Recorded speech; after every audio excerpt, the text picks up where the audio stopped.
All right, let's do all rapid fire for all the Lakers news that came out today. The Lakers are purportedly interested in Jonathan Kuminga after he demanded a trade away from the Golden State Warriors. And apparently, Rob Pelinka is a pretty huge fan of Jonathan Kuminga. And I mean, you already know how I feel. I made a video previously about how Jonathan Kuminga, I don't feel like he fits the Lakers necessarily.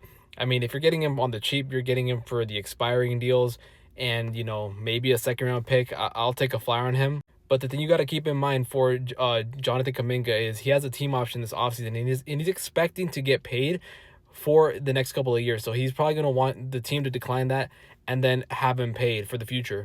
Now, if you're the Lakers, are you going to negotiate a new deal with Jonathan Kuminga and his agent? Because that's a very important thing, especially if you are going to be trying to acquire Giannis Antetokounmpo in 2027. Another interesting tidbit about this, though, is that the Lakers are trying to trade their 2032 first-round pick in an attempt to get 2 or 3 lesser first-round picks.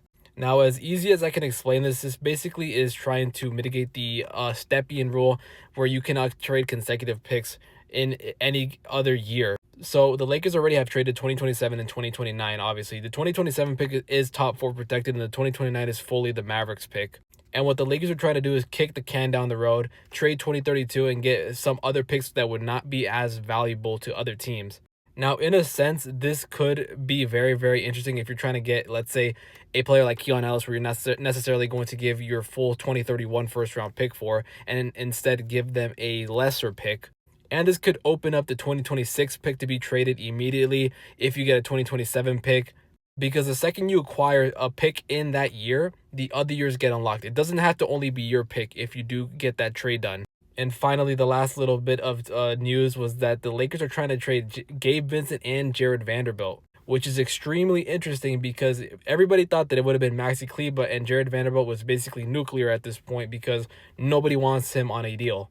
But I think that what the Lakers are trying to do is that they're trying to open up cap flexibility for 2027. This just reads more now like the Lakers are trying to keep their books open for 2027 and have only short-term deals, because after this year, really the only long-term deal you have is Luka and I believe Jared Vanderbilt at that point. And of course, the younger players like Adu Thero, like Connect and Bronny probably. But they're worth absolutely nothing. So that's basically your books are clean besides Jared Vanderbilt.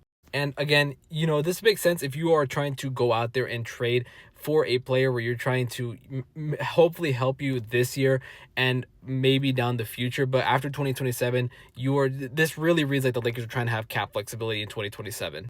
And again, Jared Vanderbilt has a player option in the 2027 offseason, which he's expected to pick up. So I would not be surprised if the Lakers are trying to move off that contract to get a player that actually